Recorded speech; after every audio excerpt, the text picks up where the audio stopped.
gonna make him an offer again. Of all the gin joints and all the towns and all the Can't world. handle the truth. Gentlemen, you can't fight in here. This is the Frankly, war room. my dear, I don't give a damn. This is where the fun begins. Fasten your seat.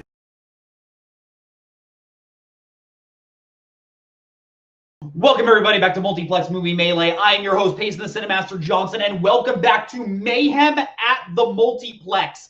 We have the singles title match. Dylan Van Thine cashed in his title shot against Kurt Kolakowski, became the new champion and a two-time champion, and now he is facing off against the winner of the 2025 tournament, former champion Jake Meltzer. On the desk with me is Mark Menchaca. Mark, two questions. One, how is your house? And two, how are you feeling about tonight's match?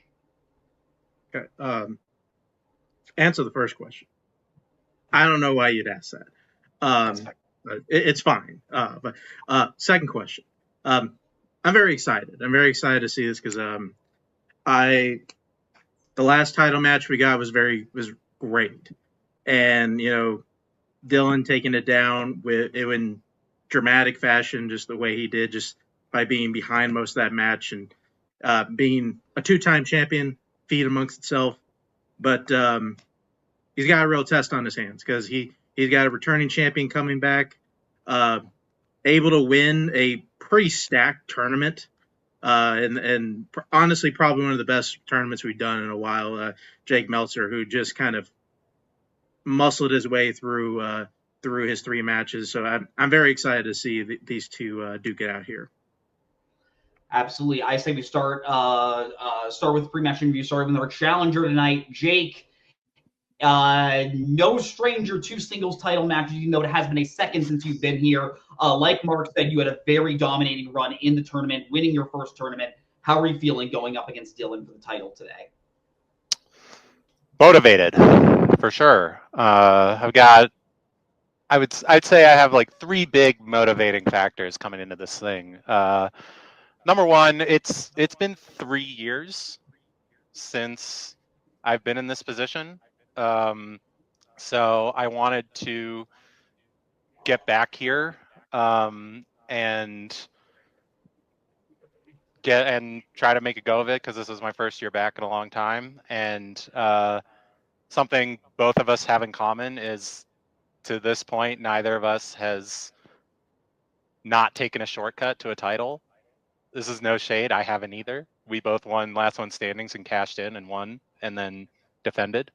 So I want to prove to myself I can do it the old-fashioned way. So that's motivation number one. Motivation number two,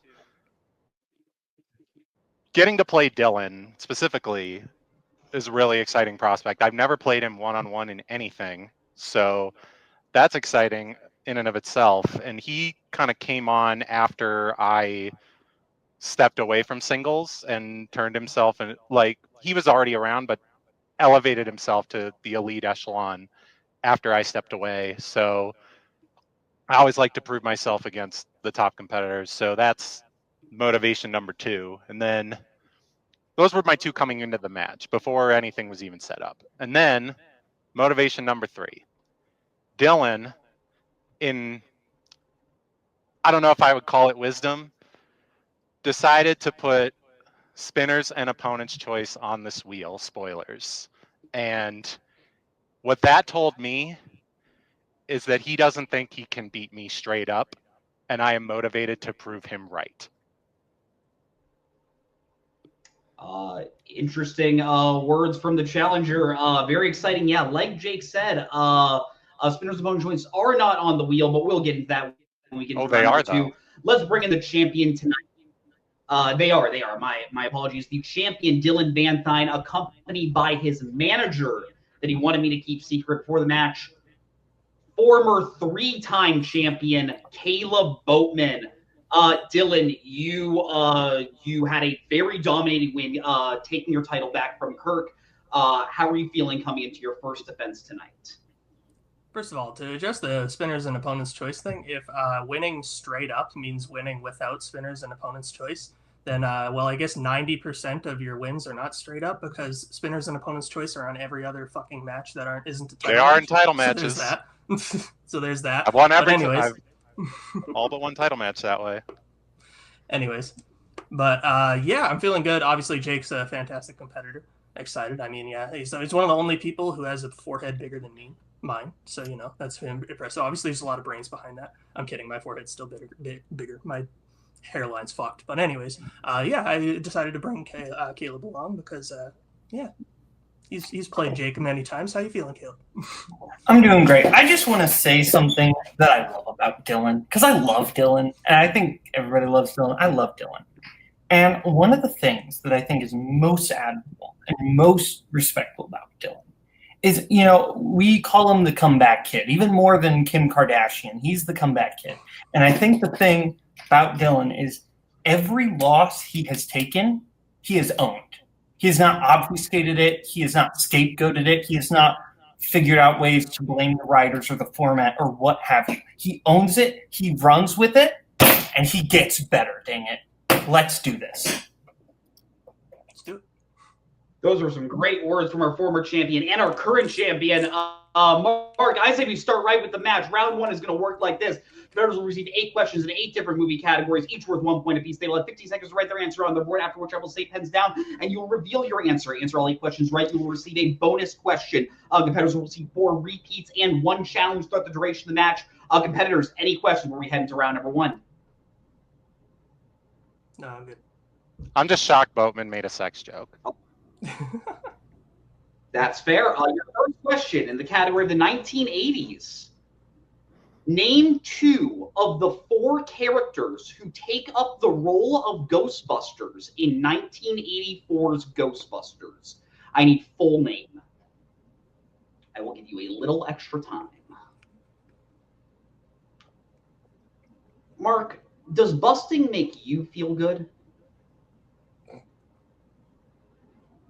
I have no idea how to answer that question. That's fair. Yeah, I'll just leave it at that. Okay. 5, 4, 3, 2, 1. Pens down. Jake, will go to you. Peter Venkman and Raymond Stantz. And we will go to Dylan. Egon Spangler and Peter Venkman. The answers we have are Peter Venkman, Ray Stantz, Egon Spangler, and Winston Zeddemore. I believe we can accept Raymond Stantz, Mark? I believe he is referred to as that at one point. Yeah. Oh, yeah. Both players are. It's a full thing. Like, we're not gonna. Yeah, it's fine. Okay. Yeah. Going into your next question, the category of. Oh, what is the fucking category? It's family. Who plays the villainous Mr. Electric in The Adventures of Shark Boy and Lava Girl? So, Wow. the reason I was like, I'm 90% sure Ray is probably short for Raymond. Just wanted to make sure. I mean, Mark, this is probably the worst movie I forced my parents to take me to as a kid. oh, you have that. My brothers have never forgiven me for taking them to Inspector Gadget. Fair. 5, 4, 3, 2, 1. Pens down. That was a rental for me a lot. Dylan, will go to you. George Lopez. We'll go to Jake. Wow, I pulled that way out of my ass. George Lopez. George Lopez is correct. Both players hitting that. So we head to your third question in the category of the 1970s. What type of business or the title characters attempting to open in McCabe and Mrs. Miller? This is a very good movie. I want you one day. You know what? If it's at the Barnes and Noble I go to, it'll be one of my half-price Criterion purchases. Get it on sale. Good shit. I would highly recommend. 5, 4, 3, 2, 1. Pens down. I own it back there. Jake, we'll go to you. A brothel. And we'll go to Dylan. A brothel. Brothel is correct. Both players staying perfect. We're going into your next question in the category of recent releases. What specific type of item does Gary use to kill Jasper at the end of Hitman? Would anyone ever describe you as a hitman? I mean, That was- as like just like that guy's like a hit man? Yeah, that was. Oh, no. That was. No. I'm sorry, man, buddy. 5, Yeah, no. 4, 3, 2, 1. Pens down. We both came home from work, guys. Dylan, we'll go to you. A plastic bag. Fuck. Jake, I said a paper bag. a plastic bag is Yeah. correct. It was That. bad. Okay. And your 5th question in the category of scores and soundtracks. Who composed the score to 1956's The 10 Commandments, To Kill a Mockingbird, and The Great Escape? Can you suffocate with a paper bag? I don't. So. I don't think you can. That's why you see so many kidnap videos, why they have paper bags over their head instead of the plastic bag. I mean, like, if you just cover the air spaces, they'll Yeah, still I mean, run out of air. You know what, Mark? You try to kill someone with a paper bag and you tell me. 5, 4, 3, 2, 1. Pens down. Jake, will go to you. No idea. I just guessed Maurice Jarre, or how do you say, however you say his name. Dumber every time that name is just brought up. Dylan, will go to you. Is it Elmer Bernstein? Elmer Bernstein is correct. Dylan extending the lead there. Yeah, going into your next question, the category of Oscars. Penultimate Fuck off, question. man. What was the last film for which Clint Eastwood received a Best Director nomination? You know, it's really funny. A couple weeks ago, I don't think I had really heard the name Maurice Jarre, at least when I was paying attention. Now, I've heard it many times, and I've been told, Payson, that was weird that you didn't know that. And I will say, fair. I've written that guy's name at least a few times down. Good shit. Good shit. 5, 4, 3, 2, 1. Pens down. Dylan, will go to you. I said Gran Torino. And we will go to Jake. I said Letters from Iwo Jima. Letters from Iwo Jima is correct. So Jake is cutting into the lead there. Oh. As we head to your penultimate question in the category of crime.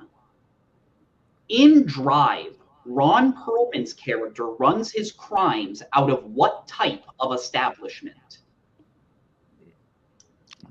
Yeah, it's my bad. I didn't see the extra question at the bottom there. I thought it was penultimate. That was How specific do you need? I actually do need a fairly specific answer. That is a fair question. Okay. I should have put specific. That is my bad. Looking at the answer. Yep. Thank you for catching me. 5, 4, 3, 2, 1. Pens down. Jake, will go to you. Yeah, I asked because I think it's a pizza place. And we'll go to Dylan. Pizzeria. I needed more than a restaurant. Pizzeria, pizza place is correct. Okay. Okay, and I'll give you last question, round number 1, in the category of biopics. Christopher Plummer plays 60 Minutes correspondent Mike Wallace in what biopic? Are you a fan of the fruit plum? You could just add, I'm a fan of plums. No. Yeah. So any No, fruit with a that's weird fair. name. I No. don't think I've ever heard one. 5, 4, 3, 2, 1. Pens down. Dylan, will go to you. Here's an incorrect answer. I put quiz show. And I'll go to Jake. Here's a correct one. The Insider.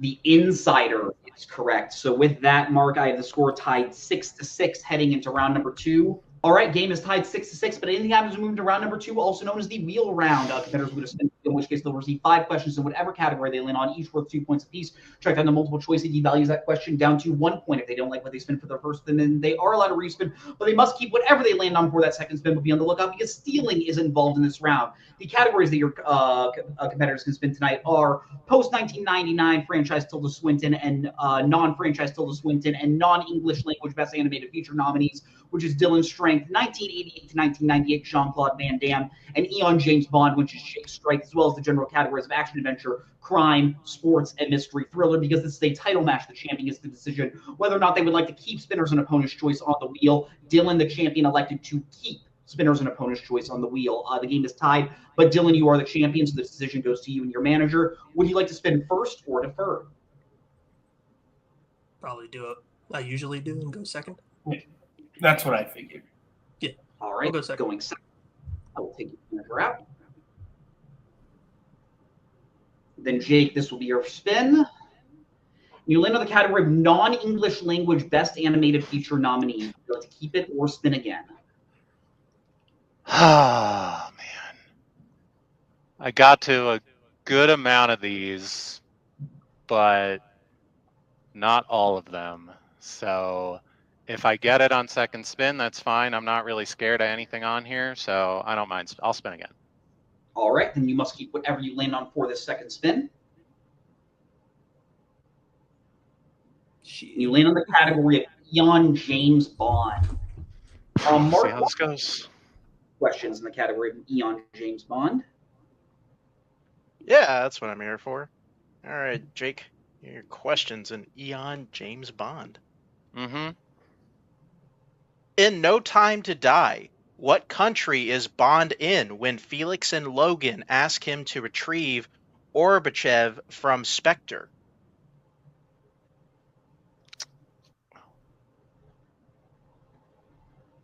Oh, when they ask him. Jamaica. That is correct for 2 points. Right. Next question. In You Only Live Twice, the spacecraft hijacked at the beginning of the film is named after what planet? Jupiter. That is correct for another 2 points.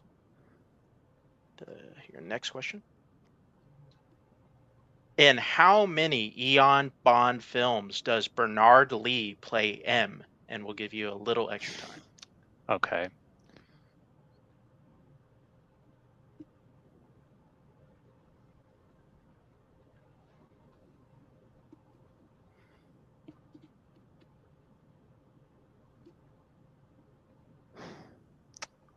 Five. Repeat the question. That is your first repeat. Your question again.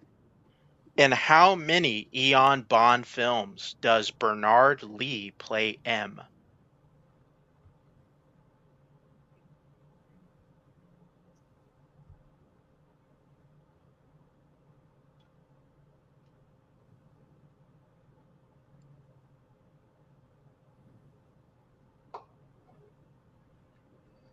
Five, four, three, two. I'm gonna be safe and go multiple.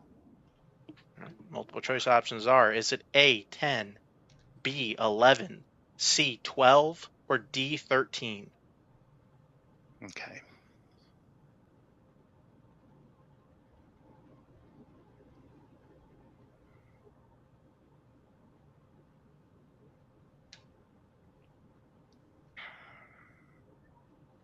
Five, four. Repeat the options, please.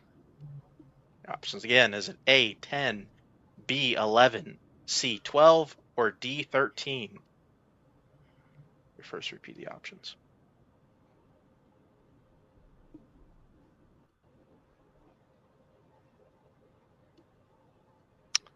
Okay. I'll say 10.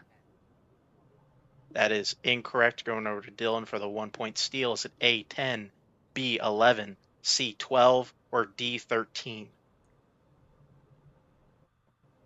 I'll go 11. That is correct for the 1 point steal. It's like, which one did he die right after? Yeah. It's like, shit. Right, Okay. Next question. Out of all the people who have directed an Eon Bond film, Who is the earliest to have only one directed film?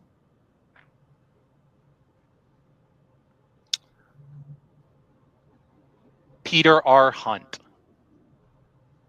That is correct for 2 points.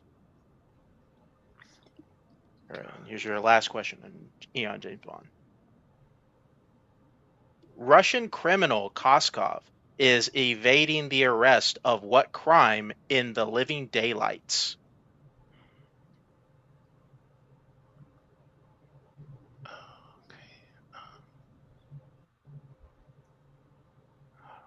I'll go multiple just to be safe. Multiple choice options are: is it A, embezzlement, B, fraud, C, money laundering, or D, insider trading?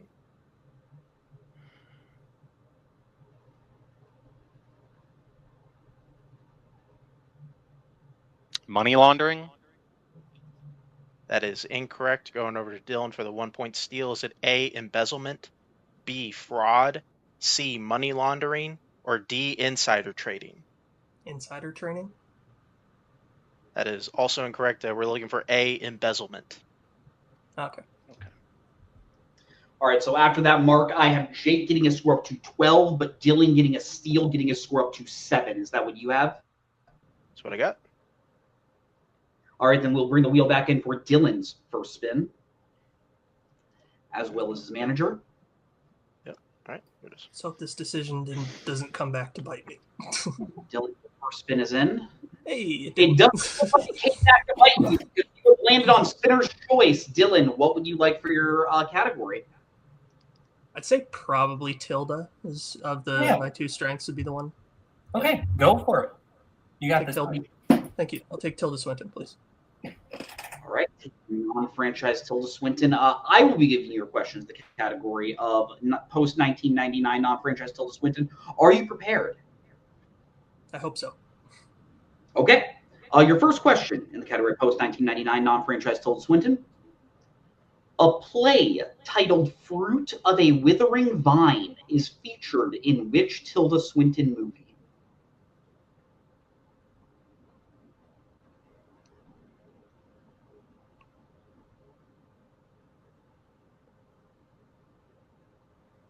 Very tempting.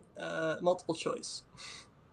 Are your multiple choice options? Is it A, Adaptation, B, The Grand Budapest Hotel, C, Hail Caesar, or D, Asteroid City?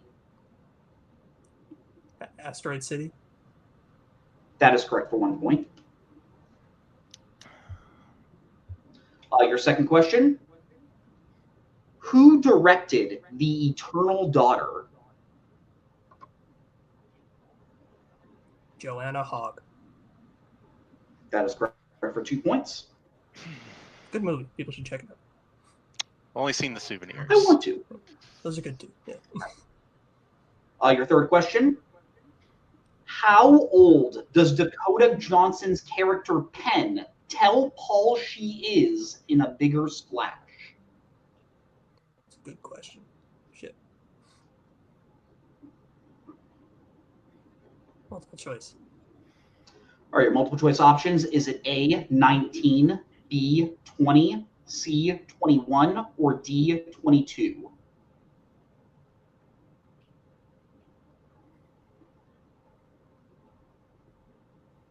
I'll go 21.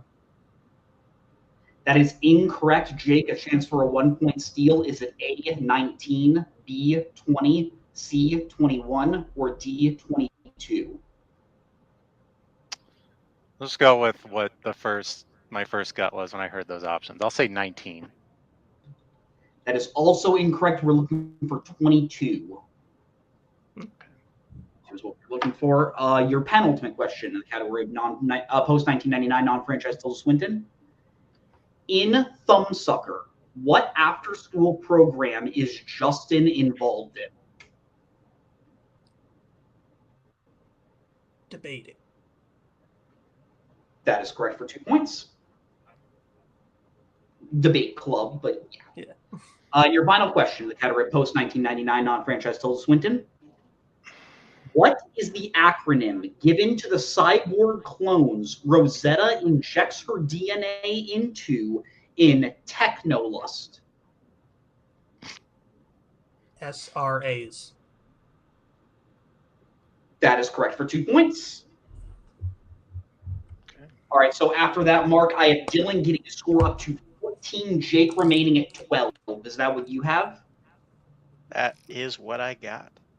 All right, but anything happens, we move to round number 3, also known as the deep cut round. Before the match, competitors gave each other a deep cut film that they would study at a deep cut level, and now they will answer questions that were written at a deep cut level. Dylan gave Jake Tombstone, and Jake gave Dylan Baps. Sure I'm did. going to start, and I'm going to be reading your first question in Tombstone. After Doc stops Johnny Tyler from shooting Wyatt, Wyatt tells the sheriff the town could really use what? This is a great movie, Mark. I think I said this the last time I hosted, but really good movie. You know, one would think it is just kind of pulpy, action. It really isn't. It is a fabulous movie. I'd say maybe a little too long, but really, really great. 5, 4, 3, 2, 1. Pens down. Jake, will go to you. When you compare it to Wyatt Earp, it's a breeze. That's A fair. racetrack. And we'll go to Dylan. A racetrack. Racetrack is correct. Both players hitting that. I'll give you your next question in Tombstone. In Baps. And Baps. Never mind. Give me Baps. All right. Sorry. It's a way of talk. All right. First question in Baps. What is the name of the drink that both the man in the white and yellow shirt and Ali order in Niecy and Mickey at the Gold Tooth? There were a lot of small words in that question. Yeah, I kept you in like it's like I felt like I kept sidestepping stuff and like good question. I don't know, nothing good. I feel like every time I say that, it feels like I'm taking shots at writers. No. 5, 4, 3, 2, 1. Pens down. Dylan, will go to you. Hurricanes. And we will go to Jake. Hurricane. Hurricane is correct. Both players hit that. So we have your third question also in Tombstone. When one of Ringo's men brings McMaster's body to Wyatt, he tells Wyatt to meet Ringo at where specifically? He asked him to meet Ringo at where specifically? He broke I up. got the face that I may have been cutting out a little. Okay. We Am I coming in clear right now? Yep. Okay, good. All right. 5, 4, Please 3, repeat, please. 2, 1. All Repeat, right. please. That is Dylan's first read. Yeah. Mark, why don't you give it to him? I'm breaking up. Yeah, let's do that.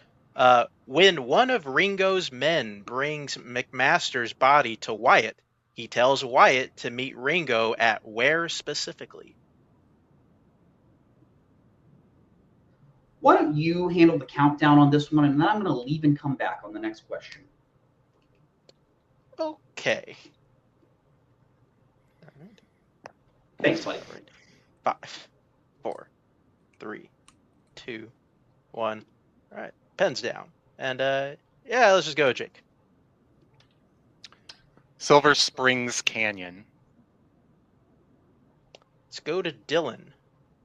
Put the oak field by the mouth of Silver Springs Canyon. Okay, we're going to say that both are incorrect. The exact answer we have is the mouth of Silver Springs Canyon. Who's going to do it? Who cares? I'll bring in. You bring in my manager, sure. Yeah. So are you challenging? I'm pretty sure the exact quote is mine, but I'm worried that the word field might be slightly off. So I don't know. I'm worried if I challenge, you might give him the points. Yeah, I'm not entirely sure. I'm trying to do the thing where you figure out whether or not. we will be needing an answer. I'll say it's. Yeah, we Yeah, got. I feel like I've. I think if you think you're right. I mean, I think so, but it doesn't matter, so I'll leave it. Okay. Yeah, just in case I need the challenge later. So we're letting it go. Are you sure you want to do that? Well, because I think he's also right too. So. Okay. Well, they said specifically he was less specific, so that's why I'm saying. But if yeah, you, let's throw it. yeah, I think if you think your wording is correct, then I think throw it. We'll be right back after this challenge. Is that a challenge? All right, we are back. We looked at the scene. The exact thing that Ringo's man says is the Oak Grove by the mouth of Silver Springs Canyon. So unfortunately, we cannot accept the answer to either player. The ruling still stands, and Dylan does now lose his challenge. As we go to the final question in BAPS, Mark. Oh yeah, I'm asking about this movie. Yeah, your question. What is the name of the woman the abstract painting in Donald Blackmore's mansion remind Ollie and James of? And we need first and last name. So yeah, the reaction I saw from everyone on Letterboxd was everyone saying beforehand with this movie, this looks like an awful film, and then everyone saying, wow, this got way too much hate back then. It's actually good. It's good. Yeah, like Siskel and Ebert giving it 0 stars each is wild to me. That's crazy. Never heard of this. Never. 5, 4, 3, Round 2, table coming soon. 1. Pens down. Dylan will go to you. Lakeisha Jenkins. And we will go to Jake. Lakeisha Jenkins. Lakeisha Jenkins is correct. Both players hitting that. So, Mark, after that round, I have the score at Dylan to 20, Jake to 18. Is that what you have? That is what I have. All right, but anything that happens moving to round number 4, also known as the betting round. Competitors are going to receive 5 questions, one at a time, each worth that can be that they can bet from 0 to 2 points. Once they hear the category, they are allowed to write their bet down.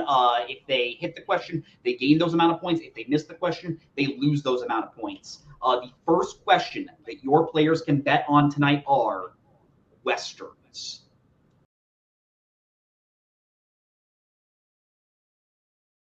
All right, bets are in. Jake, how much are you betting? 1. 1. And Dylan, how much are you betting? I'll go 2. 2 and 1. All right. Your question in the category of Westerns.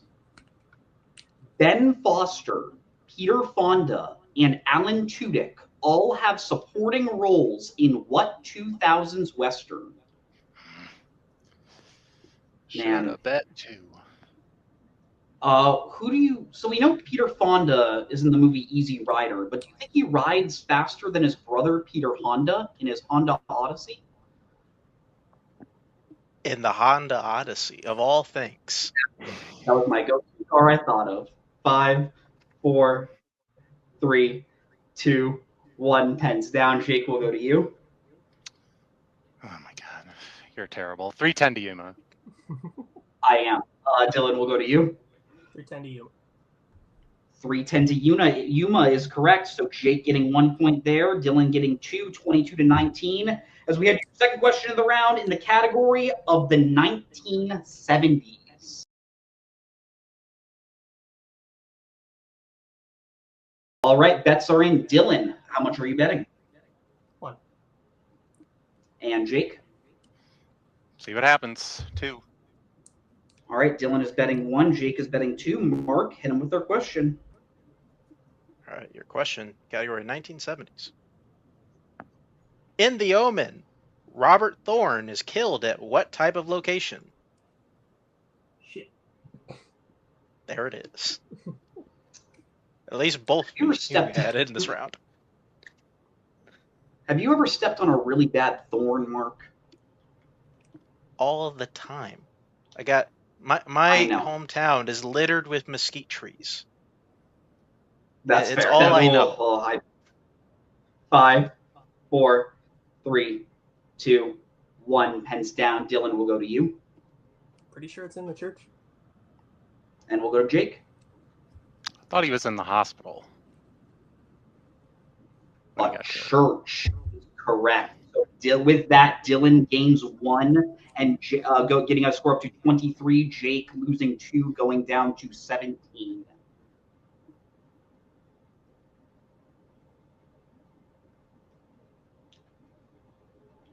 Do we have a challenge?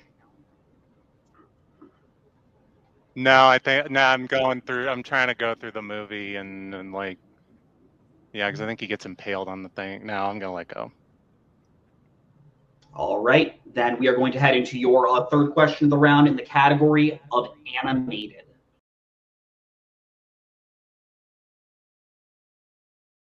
Bets are in. Jake, we'll start with you. How much are you betting? 1. And Dylan, how much are you betting? Same. 1. Both players betting 1. Your question, the category of animated. What type of animal does John Heater voice in Surf's Up? What a picture, Mark. Is it? I wouldn't know. I have memories of seeing it once in theaters as a kid. I was too much into high school to continue That's watching fair. animated films at the time. 5, 4, 3, 2, 1. Pens down. Jake, will go to you. Not in Gen Z, so I'm not obsessed with this movie. It's about penguins. Dylan, will go to you. Chicken. He's a chicken. Chicken Joe is correct. So with that, Dylan gets his score up to 24. Jake goes down to 16. As we head to your penultimate question of the round in the category of classics.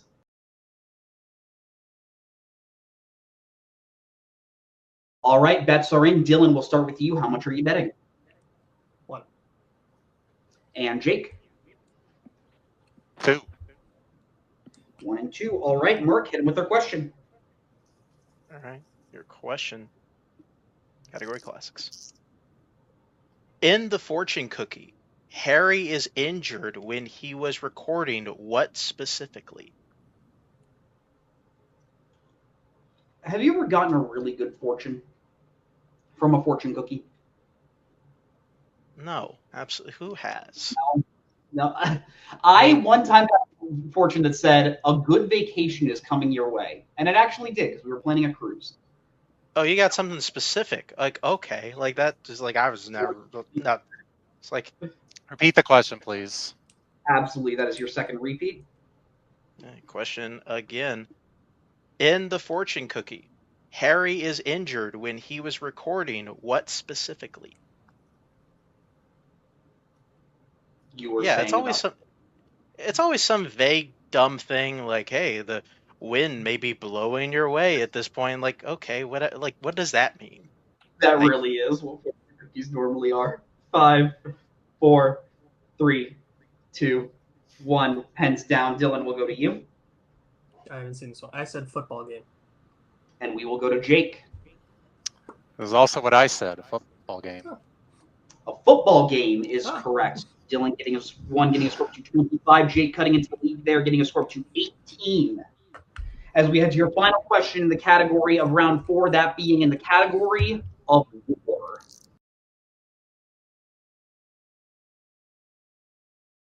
All right, bets are in. Jake, how much are you betting? Gotta get back in this somehow, 2.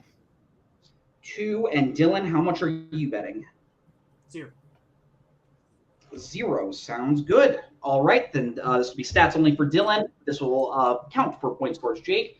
Your question in the category of war. What World War II film centers on a young boy whose village is invaded by German forces, causing him to join the Soviet resistance? Looks like we got some disappointed faces. Yeah. The Soviets, am I right, Mark? I mean, weirdly, after last night. 3. Repeat the question. That is your third repeat in the category of war. What World War II film centers on a young boy whose village is invaded by German forces, causing him to join the Soviet resistance? You ever play the resistance games on PlayStation, Mark? No, in high school I was a very much ride or die Microsoft guy, and Fair. like I just, you know, maybe Yeah, now I no, could have done it, but no. console wars, man. They were something else. 5, Every category was 3, bad. 2, 1, and it's down. Jake will go to you, I couldn't pull it. I said Defiance. and we will go to Dylan. Come and see. That's fucking Come and see is correct. So Dylan will remain at 25. Jake will be going down to 16. But anything can happen as we move into round, also known as the Pick Your Poison round. Before the match, competitors went back and forth, drafting categories that will appear in this round. And now they will go back and forth once again, drafting categories that they would like to answer questions from. The categories that your players can select tonight are musicals, crime, sports, mystery thriller, 2000s, sci-fi fantasy, comic book movies, and 1970s. Your competitors will pick their categories right now. All right, your competitors have selected their categories. Jake, you are behind. What would you like for your one-pointer? I'll do 1970s. All right, your one-pointer in the category of the 1970s. Who plays Reagan, the young girl possessed by a demon in The Exorcist? Linda Blair. That is correct for 1 point. And now we are in a must-hit situation where Jake must hit all 3 of his remaining questions. What would you like for your 2-pointer? See if this comes back to bite me, but these 3 and 4 is usually pretty hard. I'll take sci-fi fantasy. All right, your 3-pointer your 2-pointer in the category of sci-fi fantasy. Mm-hmm. What type of creature is the Lord of Darkness attempting to kill in Legend? A unicorn. That is correct for 2 points. All right, as we stick with you, what would you like for your 3-pointer?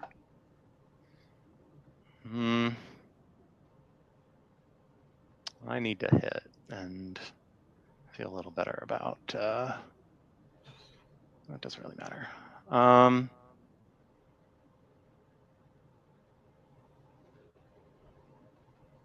Yeah, I'll do sports. All right, your 3-pointer in the category of sports. What sports film is about a young sprinter who juggles her struggles with her sport, with her romantic relationship between her coach and another athlete?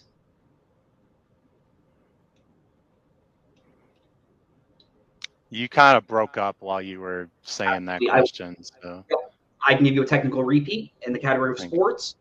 What sports film is about a young sprinter who juggles her struggles with her sport, with her romantic relationship between her coach and another athlete?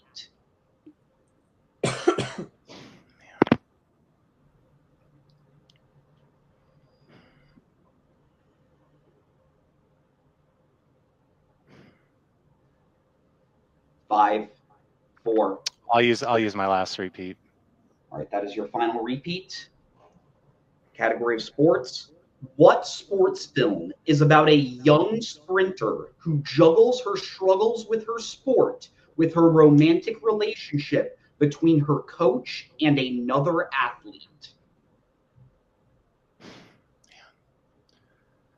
Man, today was just not my day. And it sucks.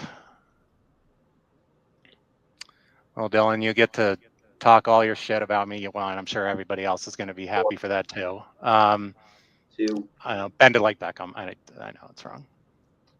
And your winner, and still the Multiplex Movie Melee champion, Dylan Van Thine. We were looking for personal best. That was never coming. Looking for Mark. This was one of the most dominant games I think we've seen from a champion thus far from Dylan. I think after that round 4, I just don't think those questions were quite in Jake's wheelhouse. It was really close throughout the entire game. Jake was getting a lot of points in his strength category. Dylan got a lot of points in his strength category. They were dead even in round 3. And then just round 4 seemed to be the thing that sort of was the make or break point of this match. What are your thoughts on tonight's match? Yeah, listen, listen, Jake is a seasoned competitor, and honestly, since he's come back, there has been absolutely zero ring rust, and he played pretty well today, did pretty well in his strength. Dylan, though, Dylan came to play and honestly, he's played one of the sharpest games I think I've ever seen him play. Putting up 6 points round number 1, not giving up any steals in round 2, and really the round that really made or break this match, the betting round, where Dylan was able to hit those questions, and not only that, he was betting confidently for that entire round, and he was able to build he was able to capitalize on just a few of Jake's slip ups, and that was the difference here. Yeah, absolutely. I say we start right with Postmaster, start with our unfortunate second place finisher tonight. Jake, like Mark said, there has not been an ounce of ring rust since you came back. We all have that is fair. We all have rough games. Something I did just realize, this was your first ever round 4, and I remember my first round 4. It was not pretty. Else, I'm going to stop talking. I know you must not feel.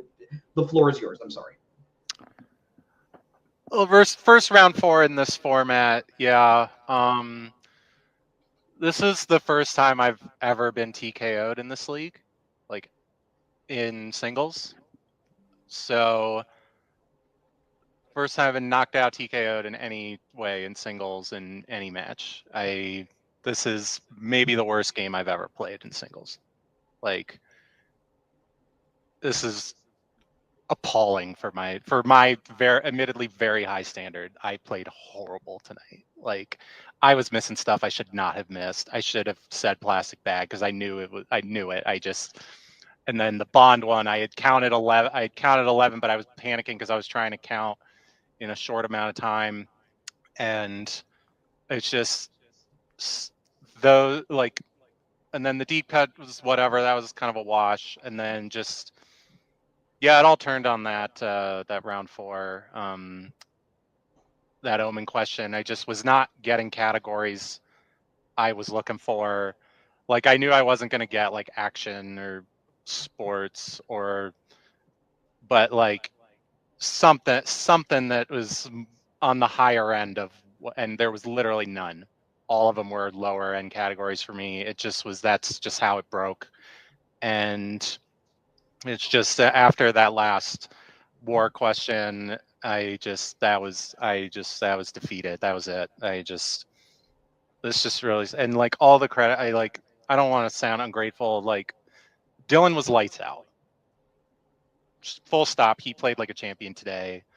I played like hot garbage. I played like somebody who should be on the verge of a retirement match. It was terrible. I know I'm beating myself up probably too much, but I hold myself to a very high standard based on my past performance, and this is about as far from that standard as I've gotten since I was first starting out. And it's also hard because I don't know how much time I have left in this game. I'm not saying I'm done, but things are happening in my life that are gonna make it more difficult for me to give myself to the game in the way I usually like. And I do still have the contender shot in my back pocket. I am going to use it before the year ends. So I'll at least have one more shot at this thing, but I really wanted I really wanted to prove that I still had it, that I could come back and get back to that mountaintop. And this just sucks. Like, nothing against Dylan. He played great. I just played horribly. And now he can, and I'm sure he'll be Canadian and nice about it, but if he wants to talk shit, I probably deserve it too. Like I said, I mean, I know everybody wanted Dylan to win this one.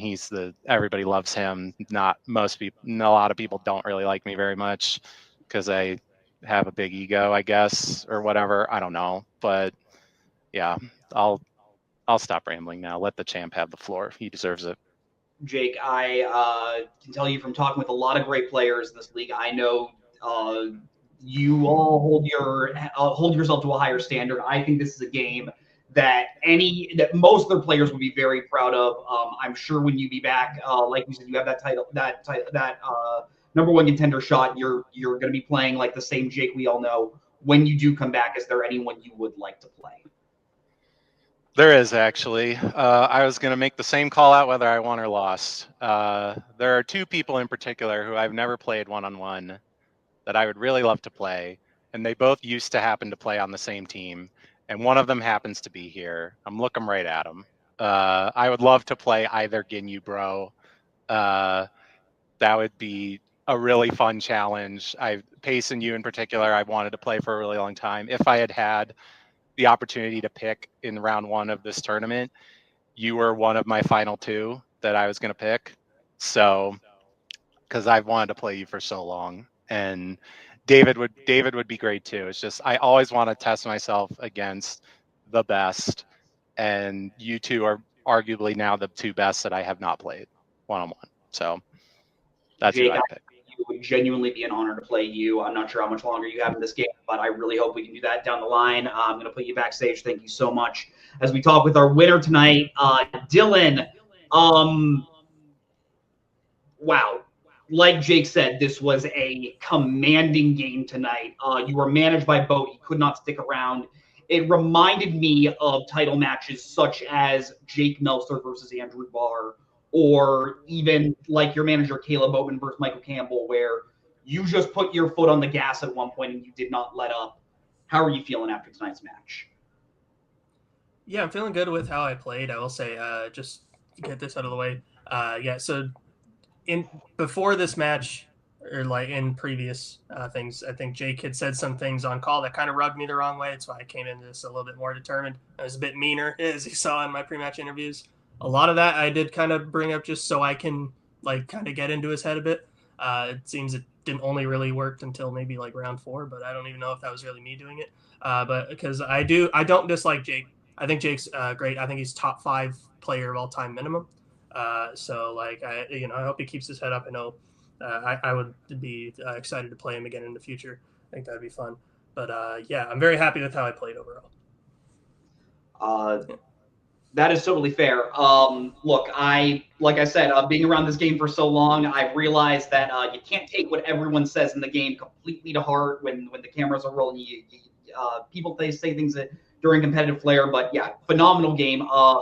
You are the winner tonight at Mayhem at the Multiplex. You are going to be going on to defend your belt in Act 4. There are a lot of people you could be defending your belt against. Tony Durso, Matthew Chen, Igor Kasich, me, Kurt Kolakowski, and Amaru Moses.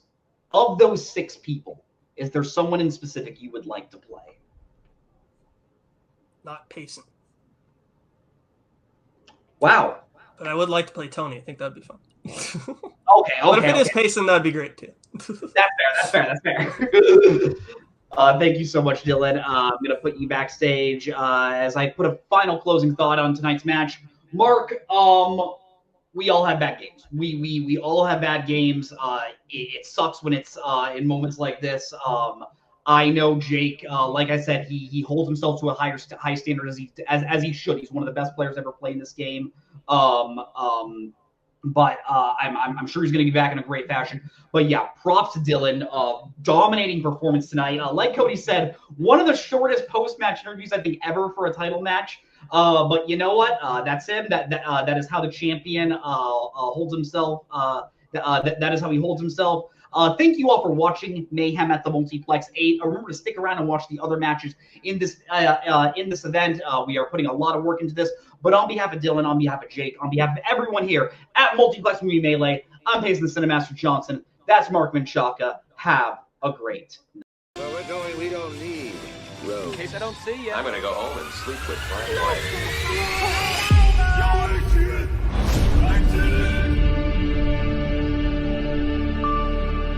I think this is the beginning of a beautiful friendship. I'm gonna make him an offer again. All the gin joints and all the towns and all the world. Handle the truth. Gentlemen, you can't fight in here. This is the Frankly, war. my dear, I don't give a damn. This is where the fun begins. Fasten your seatbelts. It's going to be a bumpy night. Welcome everybody back to Multiplex Movie Melee, and welcome back to Mayhem at the Multiplex 8. Mayhem has already been awesome.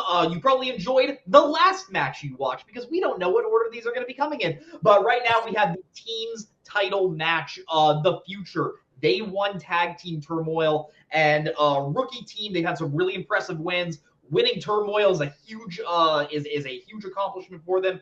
But looking at the side, they scored a title match here at Mayhem, and now they are facing off against Judgment City, who, in my opinion, if you watch the last match against Back to Formula, was a 2-point bet away from knocking out Back to Formula. I think this is going to be a really, really exciting match. I think Judgment City is easily showing that they are the best team playing right now. They are champions for a reason. But the future, they are no slouches either. I'm Payson the Cinemaster Johnson. On the desk with me is Dylan Van Fine. Dylan, 2 questions. 1, how are your tires? And 2, what are your thoughts on tonight's match? 1, my tires are good. I finally replaced them. I'm not so sure about Mark Menchaca's house, though. And as far as the match goes, I'm very excited for this one. I mean, Future has been, I believe it was brought up in the writers' chat, like they're tied for the most accurate team currently active right now. And they're the first of this year's rookie class to challenge for a title, so that's very exciting. Always like a good fresh matchup in a championship match. So because Judgment City has been looking. We say this every time they play. They're the scariest team in the game right now, obviously for a reason. They're the champs, 2-time defending champs. I think it's going to take a titan of a team to take them down, and I think Future has been looking like that. They could potentially be the team. They have the potential, I think, to do that today. So I think this is a very close match, and I'm excited to see how it goes. Absolutely. I say we bring teams in for interviews, starting with our challengers tonight: Caleb Coho, Joseph Olivas, the Future. Guys, you guys are trivia veterans at this point. I think when you guys teamed up, I think everyone saw this is going to be a very scary team. I'm going to say it. You can roll your eyes all you want. Coho has challenged for the team's belt multiple times. Joseph has held the team's belt before. You guys are incredibly formidable opponents, but you guys are going up against the toughest opponents you faced yet. How are you feeling coming in tonight? Every time I played for the team's title, it has been against one of now each of the 3 greatest teams of all time, which I think which always puts me in the unique position of Concept, Ginyu, Judgment City. It's always like, all right, I'm giving myself a really, really tough task every time I walk in here because I'm always stressed about them being the best and can I beat them. And the choice that I made this time is I probably can't. So I'm just going to have fun and do my best to beat them, but do it in a way that I'm not killing myself over the course of the studying process. So it also helps that I have a supercomputer for a teammate this time. I feel very excited about Joseph and I being here. Joseph is amazing, one of the best players I've ever seen in my life. So getting to play Boat is always so fun. I say always, this is the 2nd time I've gotten to get in the ring with Boat, and I don't want to do it ever again. Because that man is stressful. But Jeremy and Boat, I think, have solidified by the fact that they've only lost once through 12 games, that they're probably the greatest team. At least have an argument for the greatest team of all time. And getting the chance to play them here tonight is just what we've always said with every team we play, whether it's annexation of Puerto Rico, whether it's Jersey Boys, whether it's Sexual Chocolate. It's always about showing to ourselves how good we are and where we are when we play the best. So that's what we're doing tonight. We made it here. Let's see what we can do. Pressure's on them. Win 13. Win 12. Be the best. We're probably just going to have fun. To quote my dad real quickly, aim for the moon so that if you miss, you still land in the stars. Even if we don't win, I think we're going to do our best and be happy about it. That is a really cool idea. I say we bring in your opponents tonight, the team's champions, Jeremy Adams, Caleb Boatman, Judgment City. Guys, how are you feeling? On your last match, the Future was one of the teams you said you wanted to face. How are you feeling about the fact that you are now facing them tonight? I mean, it's Boatman v. Coho. Like, yeah, obviously it's also Boatman v. Joseph and Jeremy v. Joseph and Jeremy v. Coho. But let's be real, it's the Rocky Apollo fight, or however you want to call it. It's me versus Coho, and I think you gotta have fun with that in a title match setting. Playing my best friend, it's kind of wild. Either way, one of us is going to be happy for the other, because either Judgment City breaks the defense record or Coho gets his first title. Either way, it's pretty cool for one of us.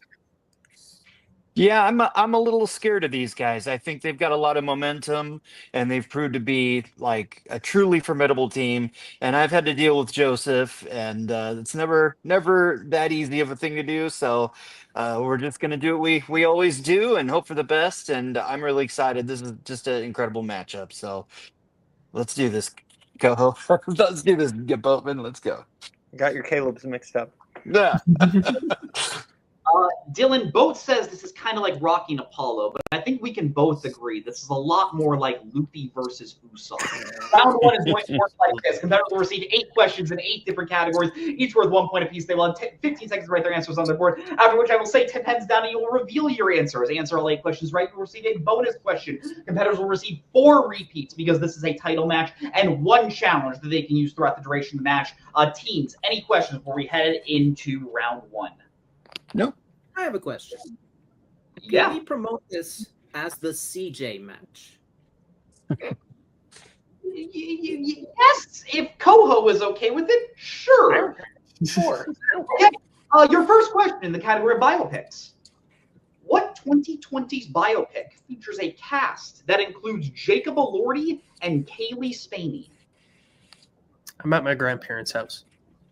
Oh, okay. I was going to say, it feels a little different. I realized I forgot to put my phone on Do Not Disturb.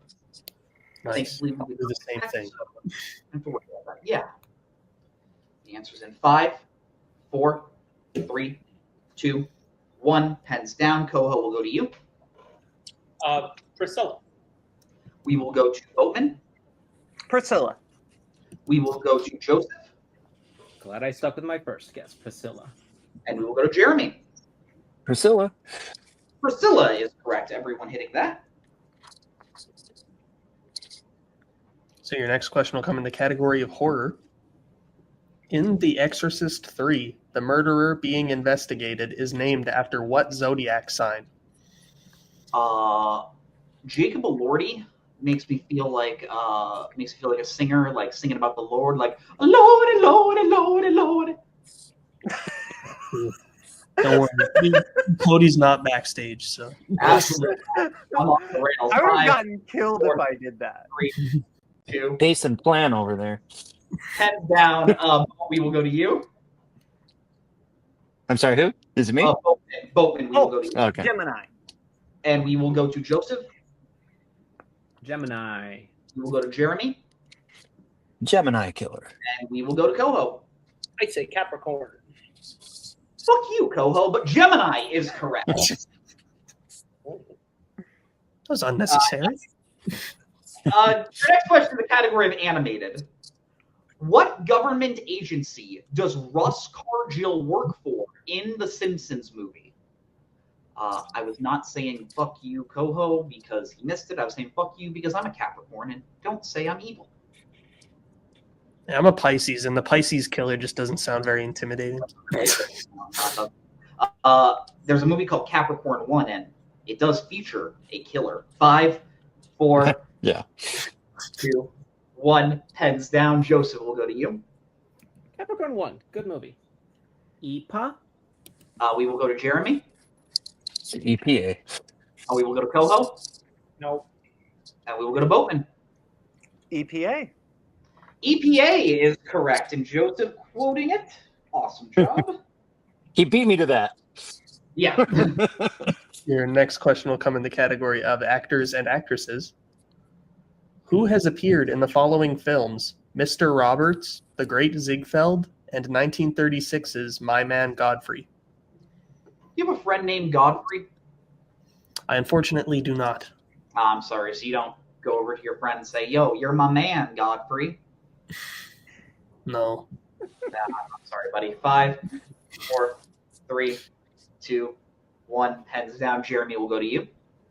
The very great William Powell. We will go to Coho. William Powell. We will go to Boat. William Powell. And we will go to Joseph. Mr. Roberts, My Man Godfrey, and the Great Ziegfeld, William Powell. Yes, William Powell is correct. Everyone hitting that. As we head into your fifth question in the category of comedy.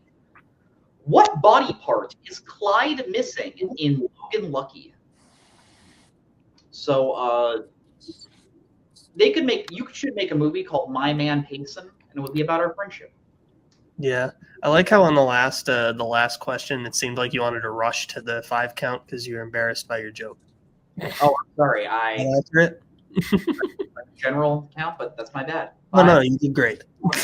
3, 2, 1. Pens down. You sounded real genuine there. Coho. How I didn't second guess myself. I said arm. We'll go to Boat. Arm. We'll go to Joseph. I'm so glad you did not say specific. Arm. And we'll go to Jeremy. I didn't have it. Darn it. Said leg. All good. Arm is correct. So the future cutting into the lead a little bit there. Judgment City still has the lead 9-8.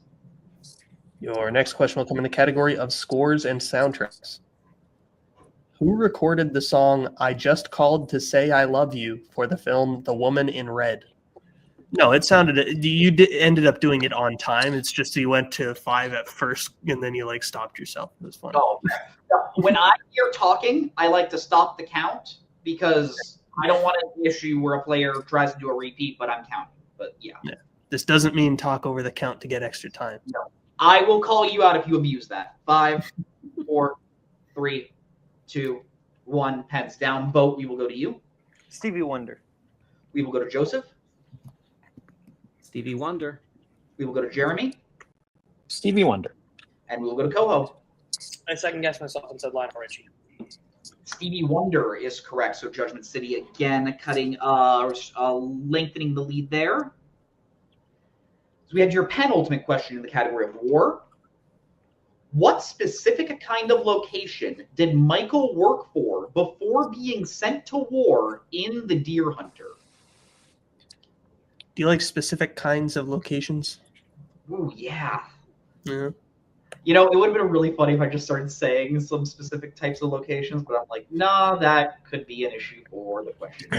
My exact address, which you know. I do know your address. 5, 4, 3, 2, 1. Pens down. It feels good knowing I could dox you at any second. Joseph will go to you. Hope I made my Pennsylvania people proud. Steel Mill. We'll go to Jeremy. Steel Mill. We'll go to Coho. I say gun shop. And we'll go to Boat. Steel Mill. Steel Mill is correct. All right, then your final question around number 1 will come in the category of directors. Who directed 1960's Inherit the Wind? I should say if Boat and Joseph hit this, they will both have perfect rounds. That is very true. Good hosting, Payson. Good job. I'm going to keep the players a little on their toes. I'm going to be weird with the order here, but I have a reason for what I'm doing. 5, 4, 3, 2, 1. Pens down. Jeremy will go to you. Stanley Kramer. We will go to Coho. Stanley Kramer. For the perfect round, Joseph. Stanley Kramer. And for the perfect round and the record for perfect rounds, Stanley Kramer? Stanley is correct. I did not Congrats, know that part of it. You were tied with some asshole. But Boat once again regaining the record for perfect rounds, and Joseph also getting a perfect round. So this bonus question will be asked to only Boat and Joseph. Coho, Jeremy, you can put your markers down. Your bonus question: what branch of the military does Antoine serve in Antoine Fisher? Hey, we get one more question to answer. This is fun. Yeah, look at that. It's one of those guess a military branch. Yeah. Yeah, that's fun. Let's see what happens. 5, 4, 3, 2, 1. Pens down. Boat, we will go to you. Is it the Navy? And we will go to Joseph. I too said the Navy. The Navy is correct. So both players Good job, hitting guys. that. So I gotta tell you, it was perfect. Perfect. Everything, down to the last minute details. well, after that, Dylan, we got a great game right now. Judgment City is in the lead 15 to the Future's 12. Is that what you have? I have 16 to 13. You have 16 to 13. Yes, you do. That is my bad.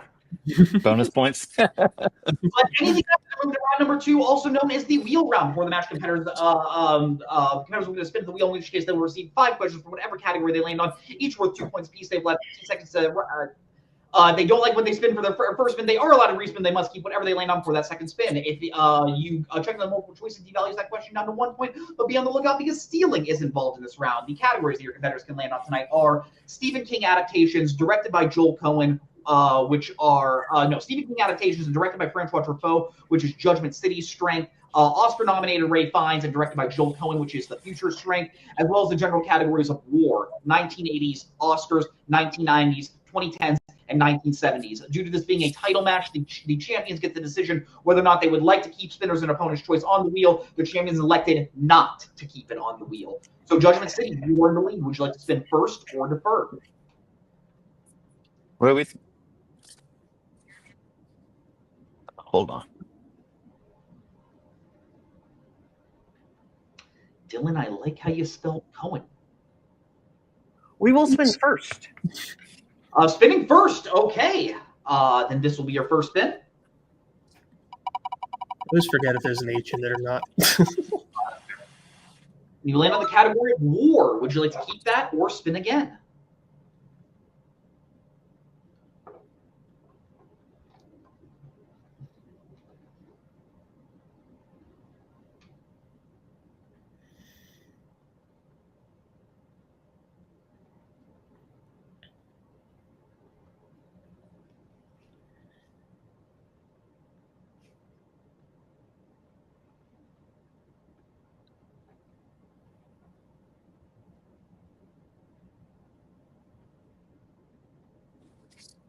We will spin again. All right, then you must keep whatever you land on here. You land on the category of 1980s. All right. Why don't you give them their questions in the category of the 1980s? Sure thing. Your first question in the category of the 1980s. A mafia enforcer is ordered to kill his own wife after she refuses to give the mob a cut of the money she stole from a casino in what 1980s film? Real quickly, Coho, I'm not muted right now, so just watch.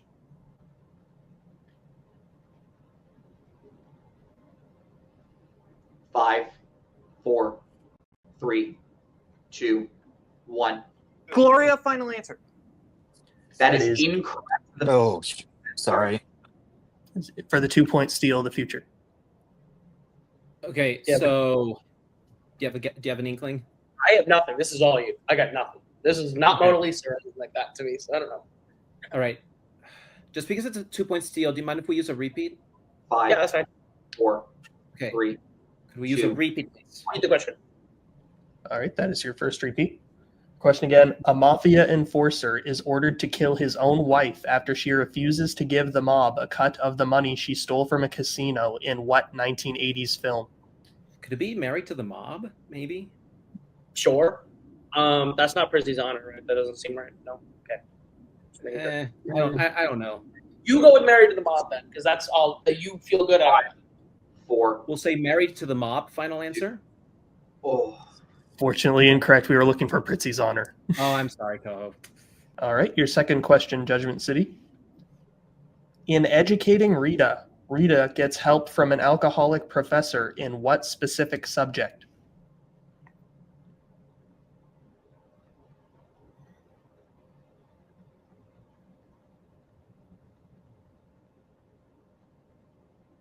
Five, 4, 3, 2, Multiple 1. choice, please. Your options are A, physics, B, literature, C, history, or D, music.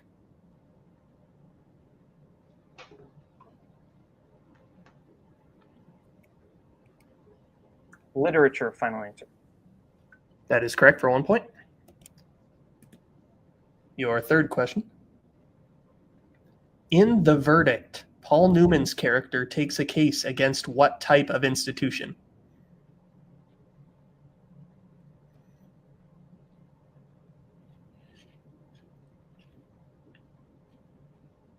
Five, 4, 3, 2, 1. Repeat the question.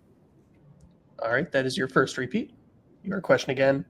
In The Verdict, Paul Newman's character takes a case against what type of institution?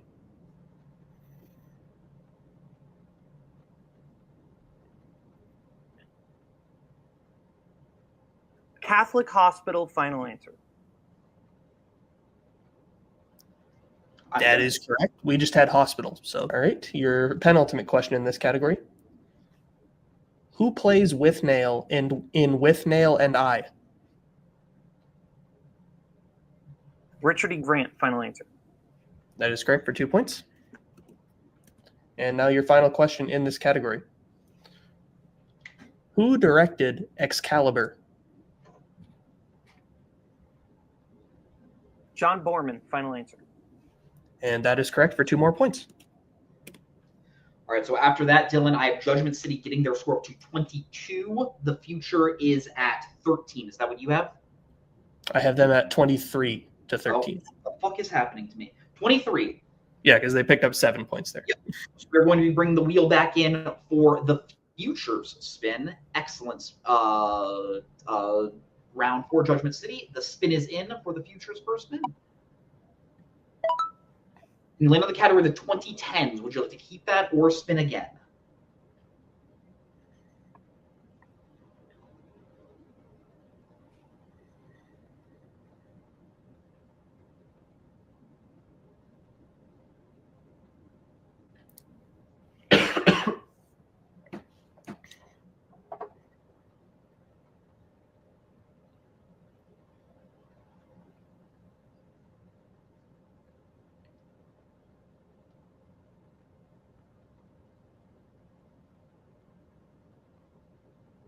We'll keep it.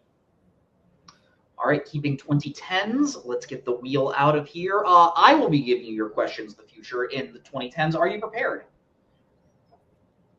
All right, your first question in the category of the 2010s. James Gandolfini and Julia Louis-Dreyfus co-star in which 2010s rom-com? Enough said. Final answer. That's correct for 2 points. Your second question. In Queen of Katwe, Fiona comes from what country?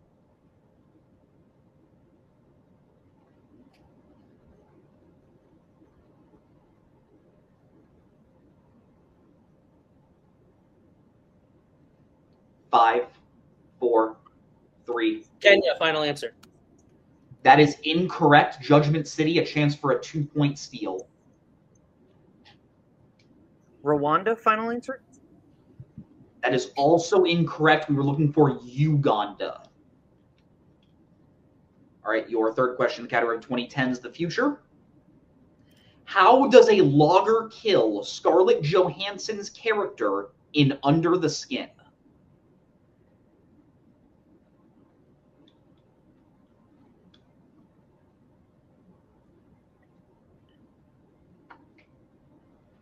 Set on fire. Final answer. That is correct for 2 points. Your penultimate question in the category of the 2010s. In Prisoners, Keller finds what possession of his daughters after Holly traps him in a pit?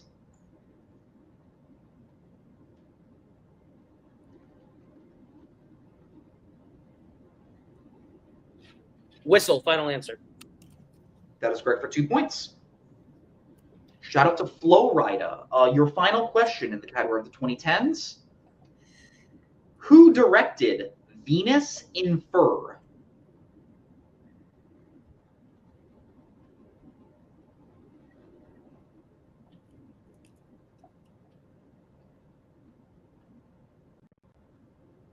Multiple choice, please. All right, your multiple choice options. Is it A, John Cameron Mitchell, B, Paolo Sorrentino, C, Roman Polanski, or D, Sean Heder?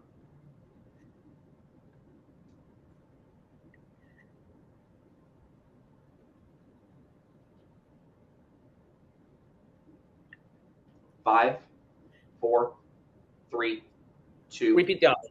All right, that is your first repeat of the options. Is it A, John Cameron Mitchell, B, Paolo Sorrentino, C, Roman Polanski, or D, Sean Heder?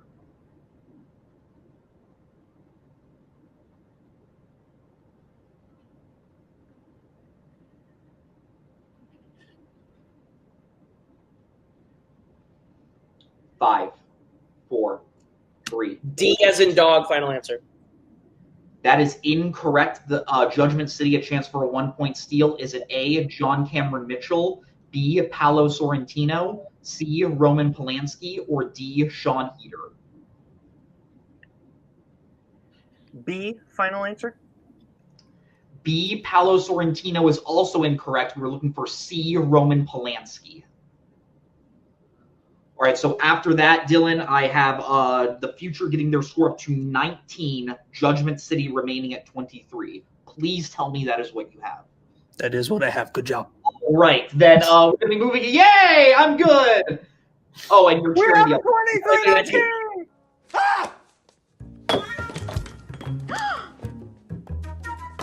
What in the name? No! Round 3 is going to be the deep cut round. Before the match, teams went back, gave each other a deep cut film that they would answer deep cut level questions from, and now they are going to answer those questions together as a team for 2 points. Judgment City picked the film of Defending Your Life. The Future picked the film of Finding Nemo.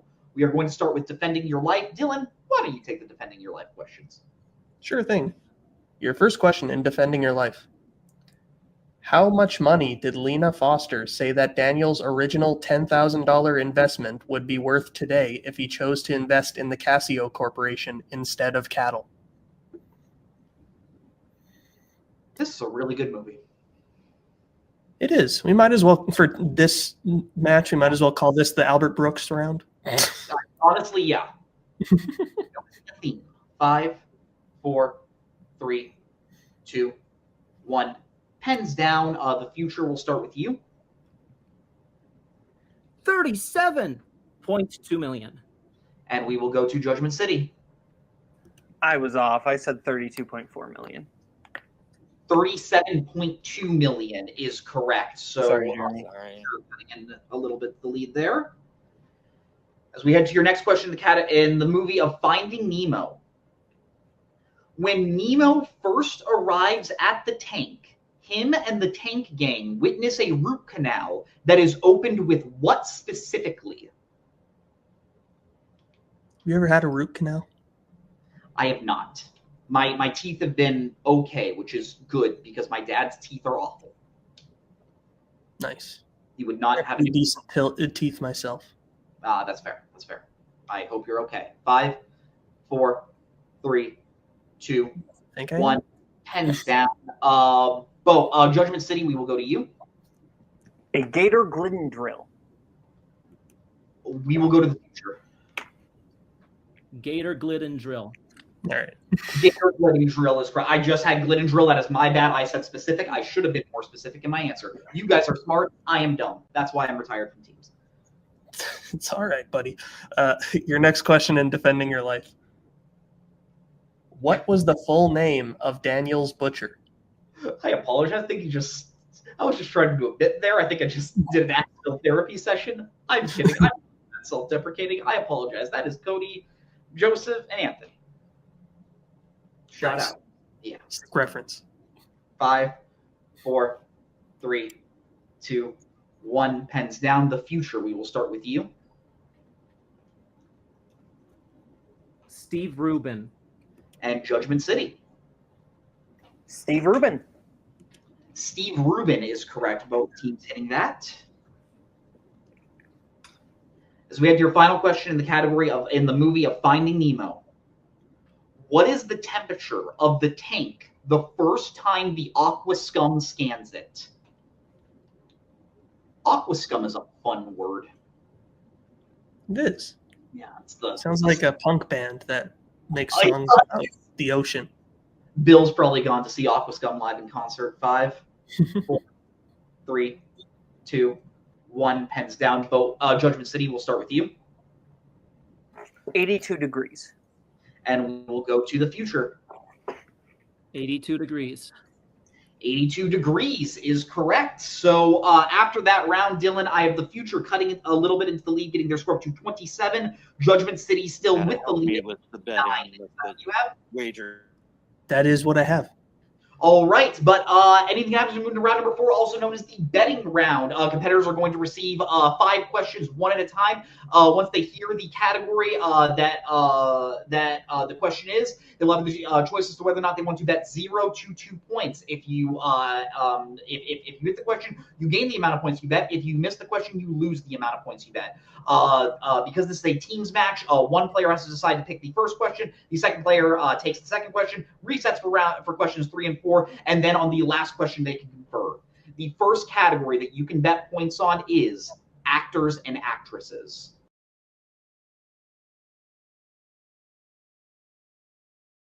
All right, bets are in. The future. We'll start with you. Who is taking it and for how much? I will be taking it for 2 points. And Judgment City, who is taking it and for how much? I'll take it for 2. All right. Dylan, why don't you go first in actors and actresses? Your question in actors and actresses. Who appears in Boogie Nights, Seabiscuit, and Room? I don't know why I had you go first. I just was like, let's shake it up. Yeah, why not? It's fun. I think it's because I hate all 3 of these movies. It's because you wanted me to read 3 questions. Very charitable. Yeah, that's fair. 5, 4, 3, 2. I'll get a repeat. All right, that is Judgment City's second repeat. Dylan? Who appears in Boogie Nights, Seabiscuit, and Room? I don't hate all 3 of these movies, just to be clear. I know in testing you said that you actually like the second film in this list the best out of these 3. Absolutely. I have a Seabiscuit tattoo on my inner thigh.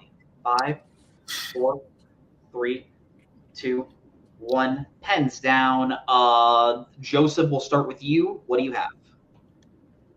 William H. Macy. And Jeremy? William H. Macy. William H. Macy is correct, so both players getting 2 there. The next category that you can bet points in for Koho and Vote is romantic comedies. All right, we're going to start with Judgment City. Boat, how much are you betting? 2.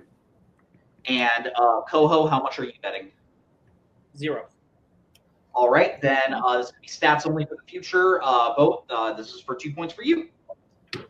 Your question in the category of romantic comedies. What 80s romantic comedy ends with the main characters driving away on a lawnmower?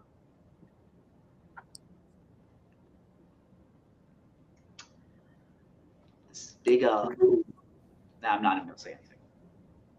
No? Yeah. All right. I'll make a joke when answers are given, even though I'm sure the players will make the joke for me. 5, 4, 3, 2, 1. Pens down. Boat, what do you have? Can't Buy Me Love. And we will go to Koho. Good thing I did that. Fast Times at Ridgemont High.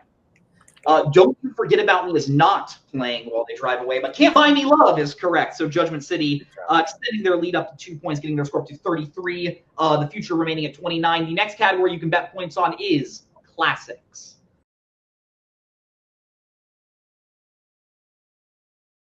All right, bets are in. The Future, who is taking it and for how much? I will take it for 2 points. Sorry. And Judgment City is taking it and for how much? I'll take it for 2. All right, both teams take it for 2. Jeremy and Joseph. Dylan, when you're ready. In 2001, A Space Odyssey, name one of the 2 scientists that are traveling to Jupiter aboard the Discovery 1. And we just need first names. Oh, yes.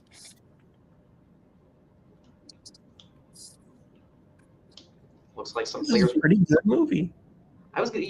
Very, very good movie. Yeah. Excellent film. It sounds like some players were disappointed in the fact that which is crazy, but good on you. 5, 4, 3, 2, 1. Pens down. Joseph will go to you. I'm sorry, Dave. I'm afraid I can't do that. And hearing you say that is scary. Jeremy will go to you. what are you doing, Dave? No one shouted out Frank, but Dave is correct. Players hitting that.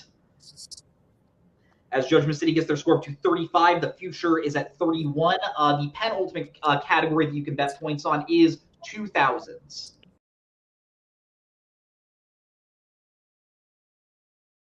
All right, bets are in. Boat. How much are you taking it for? 2. And Coho, how much are you taking it for? 2. All right. Then your question, the category of the 2000s. In Children of Men, Theo dies on what mode of transportation? Man, so I haven't seen Can't Buy Me Love, but God, there's a lot of great movies asked in this round so far. Coming from yours truly. Okay, I wasn't gonna out you like that, but Yeah, or if you don't like it, you like it. And remember the first round 4 with us, Dylan? Yeah. 5, 4, 3, 2, 1. Pens down. Boat will go to you. I wasn't sure I said car. And we'll go to Coho. I said boat. We have a tie game. Yeah. Boat is correct. That Judgment City going down to 33, the Future going up to 33, as we ask you your last question in the category of music.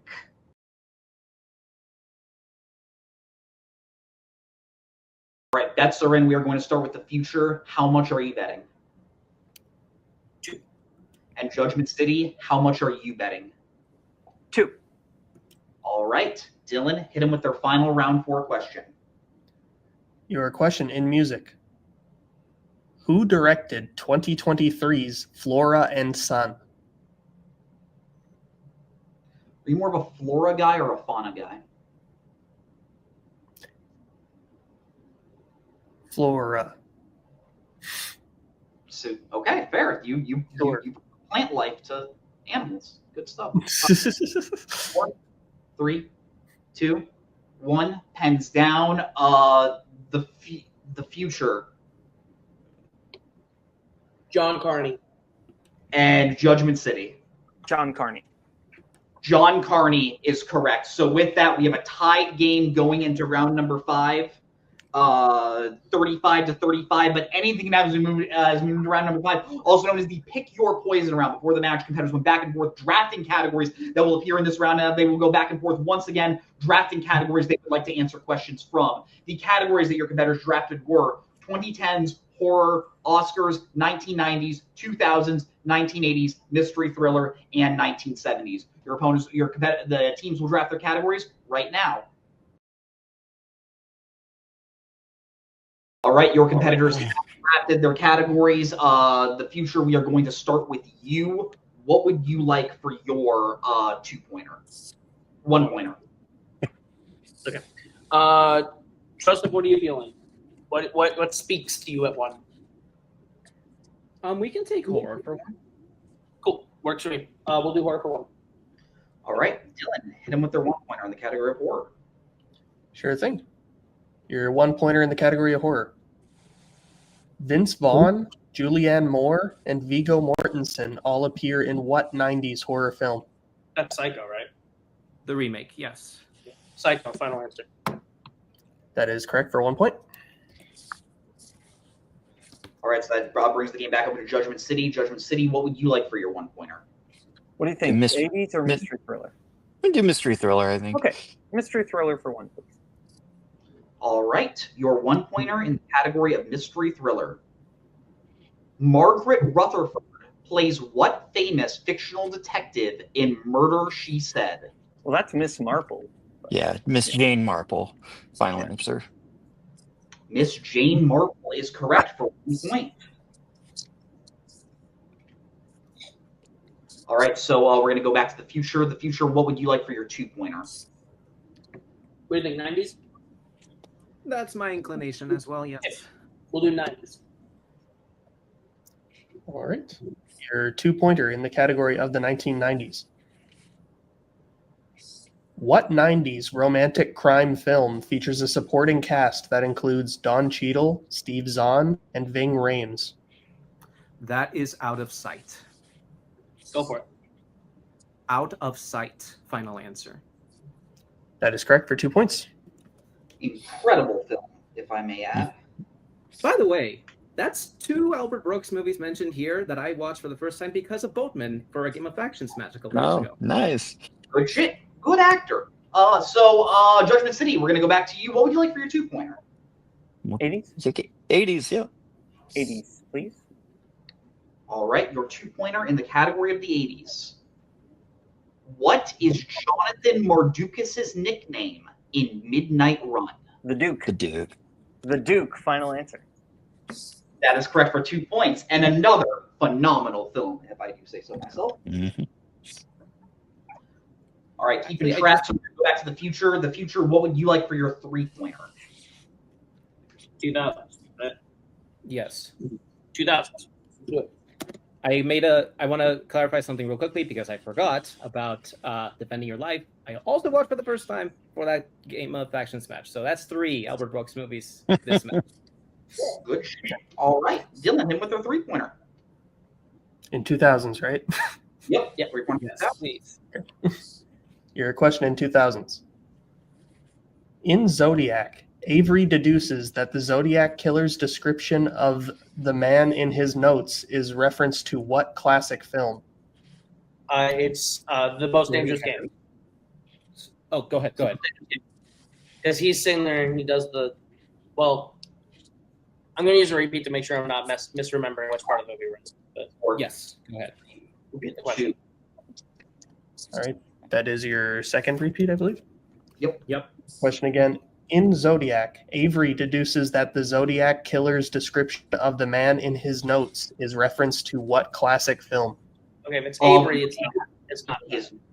So He said classic. He said classic era too. So yeah. Should I just go with The Most Dangerous Game? Yes. That's like the only real classic movie that they talk about. Or let's go for it. The Most Dangerous Game. Final answer. That is correct for 3 big points. Nice Coho. I might be misremembering. Getting their score up to 41. So bounce back to Judgment City. Judgment City, what would you like for your 3-pointer? So do we want to take Oscars here or do we want to go 70s? Oscars. Okay, Oscars. We will take Oscars here. All right. 3-pointer in the category of Oscars.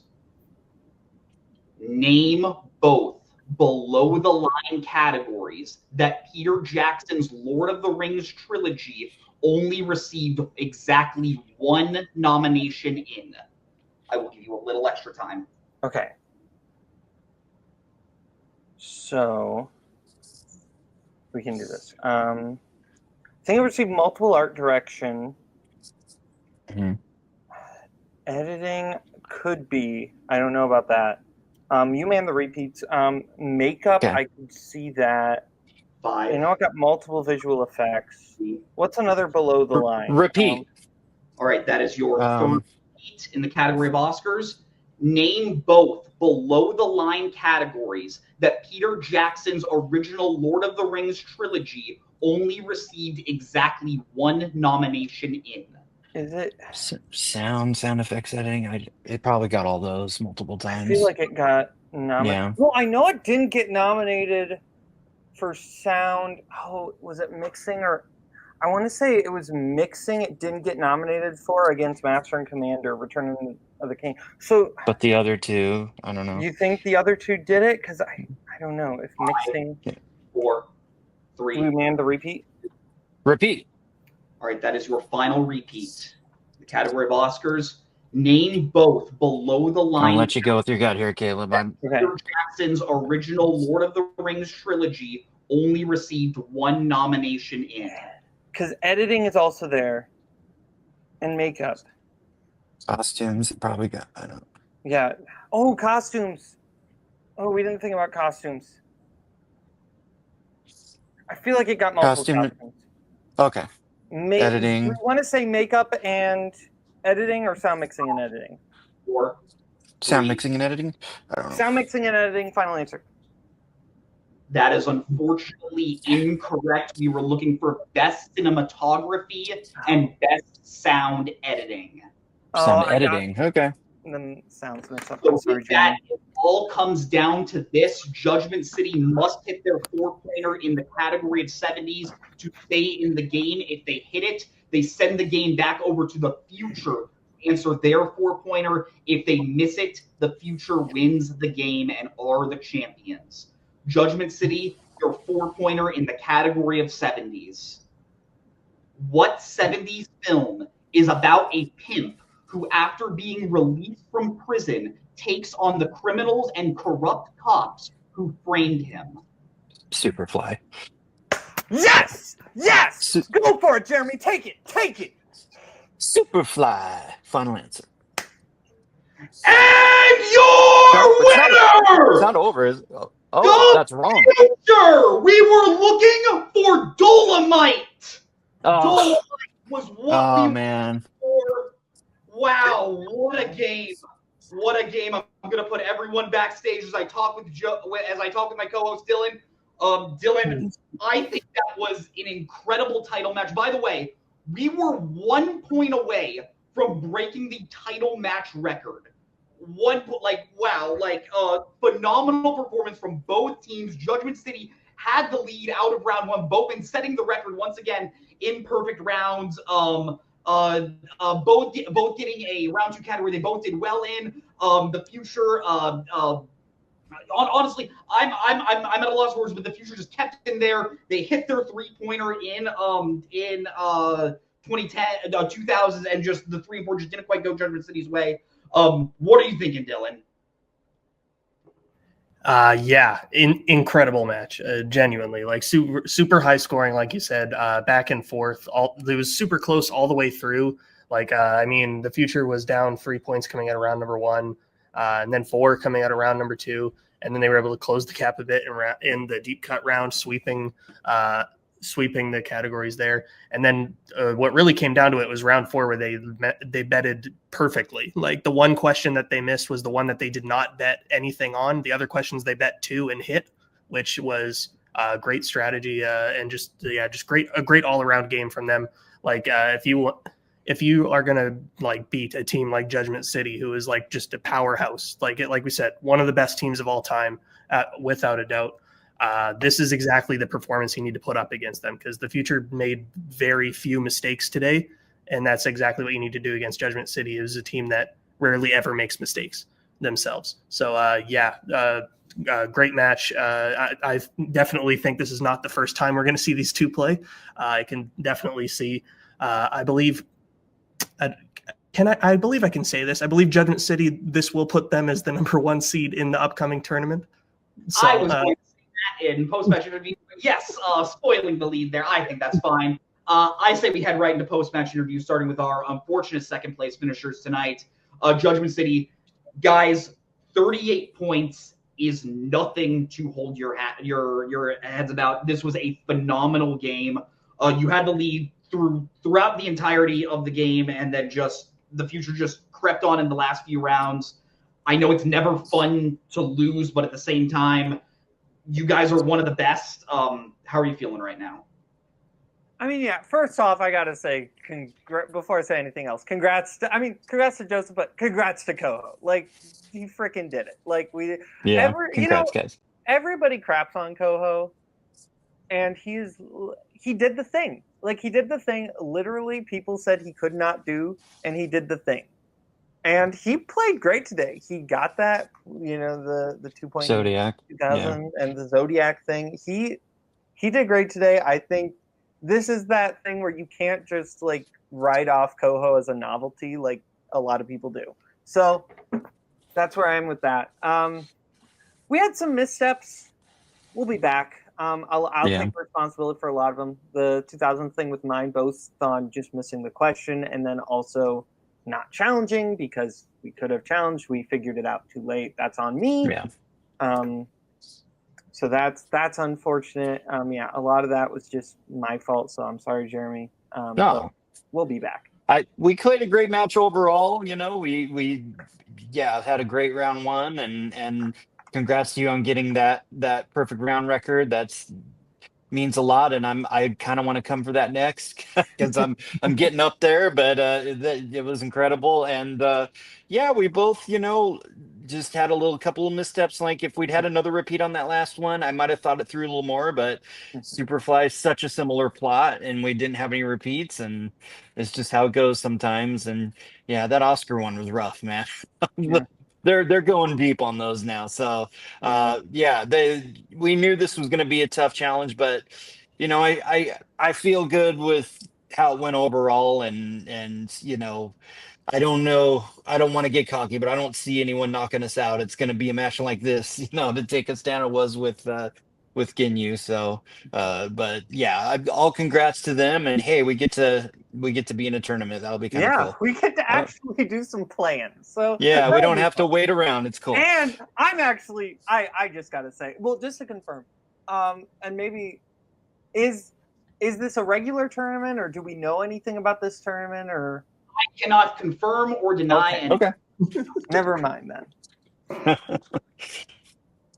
All right, but no, I was gonna say, you guys are super classy. I'm just super excited to see you guys in the tournament at the #1 seed. Is there any specific team you want to face when you get there? I mean, the team, not necessarily in round one. I do eventually want to play Blaine Canada. That's exactly what I was going to say. Yeah. It's such a different vibe. That would be cool. Absolutely. Thank you guys so much. I think you just made every other team in that tournament just shit their pants right now.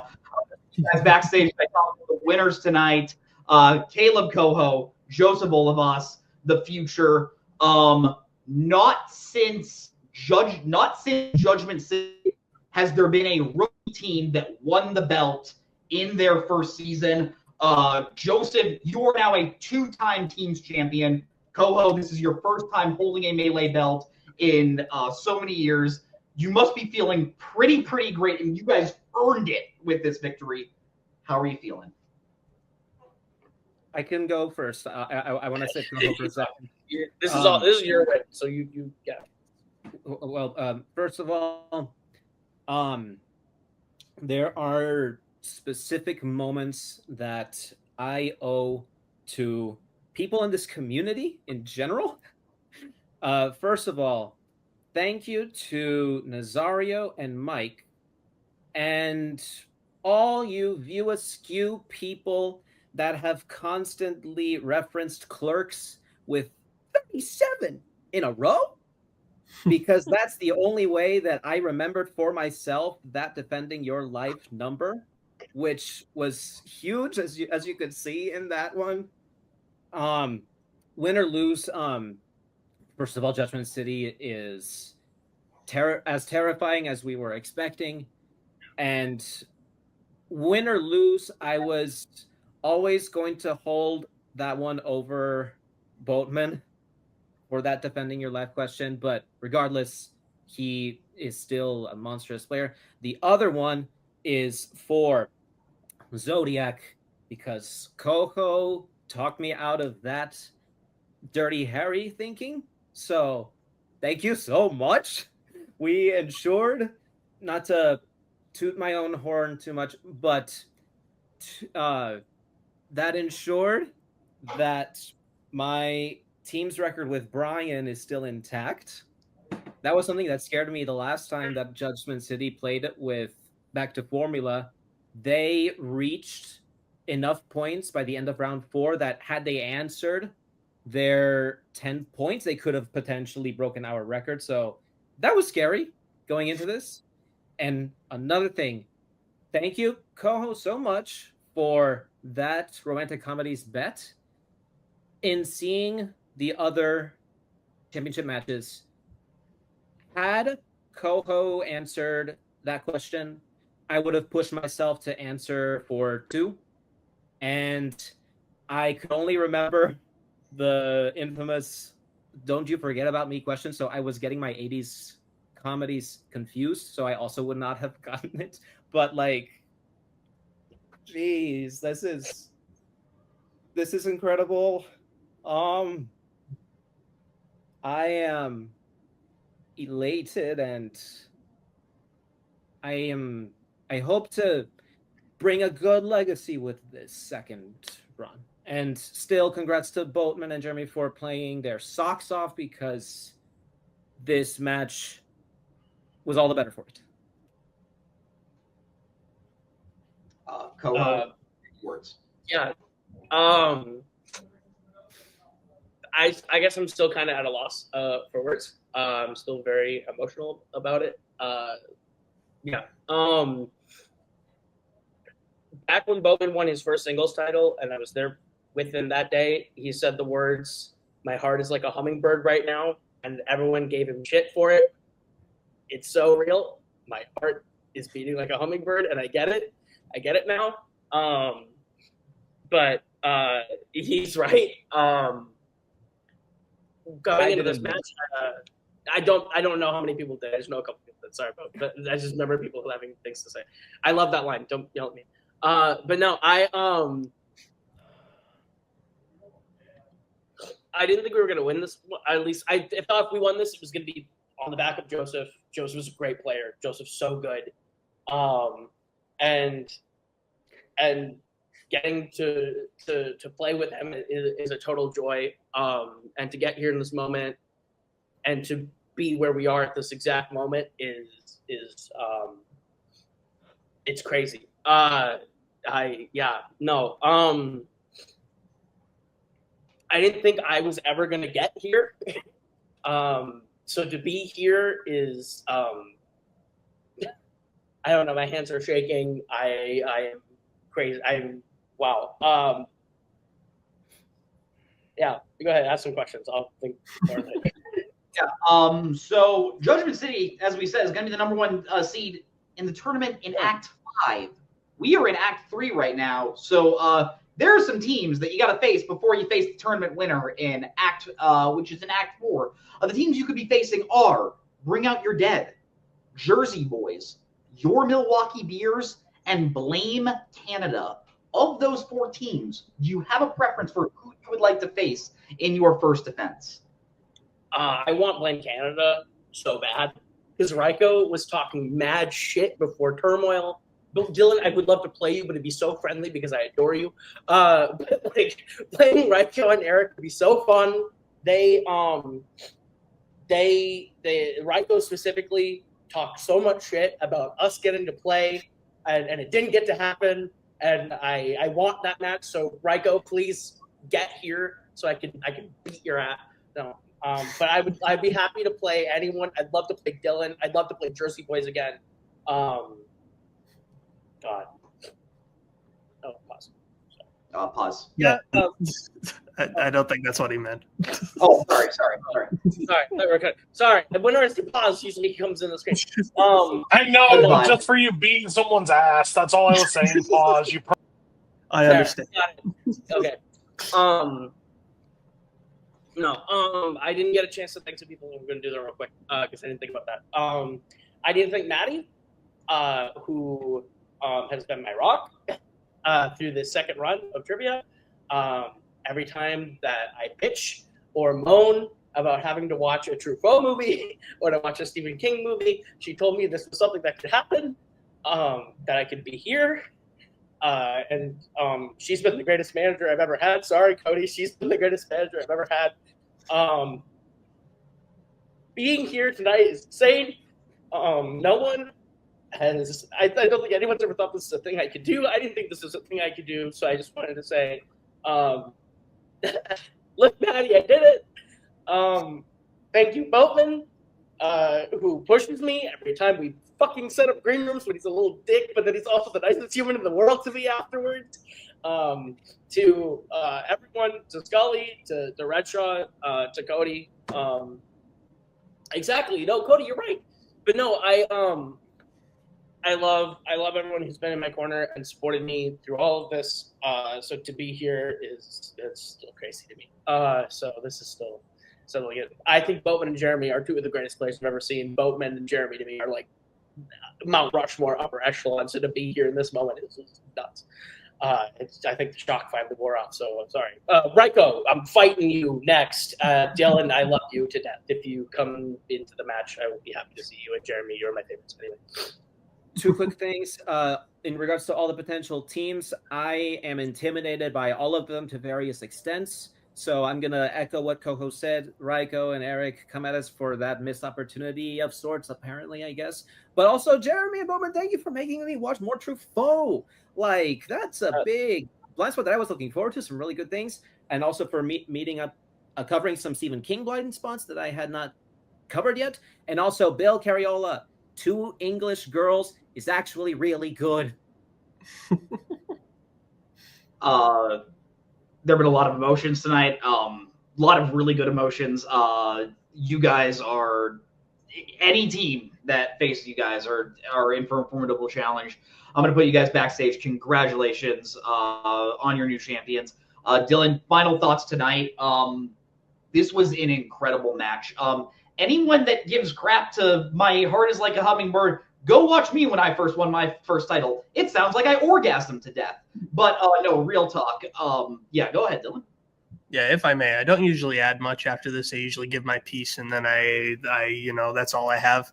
But I will say there are times where I get a little burnt out with this league, and I sometimes question why I keep doing it. But it's moments like that where just seeing, I think, for one, just how great this match was in general, but then seeing like the Future's reaction to the win reminds me how much like I love this game just in general and how much I love doing this. So yeah, just amazing match from both teams, and yeah, to build up some excitement. This will be the first time we've seen Judgment City in a 3-round match since 2023. So that'll be, I think, them entering the tournament. It makes for a very exciting back half of the year. So I'm excited for that. Yeah, this tournament just got way scarier, but legit. Congrats to Coho and Joseph. Congrats to the Future for your new champions.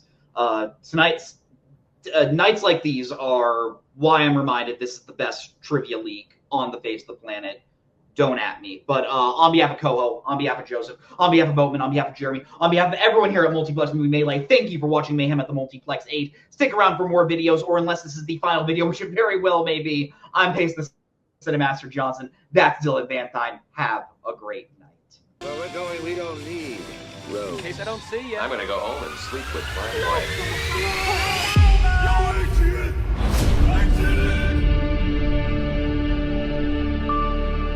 I think this is the beginning of a beautiful friendship.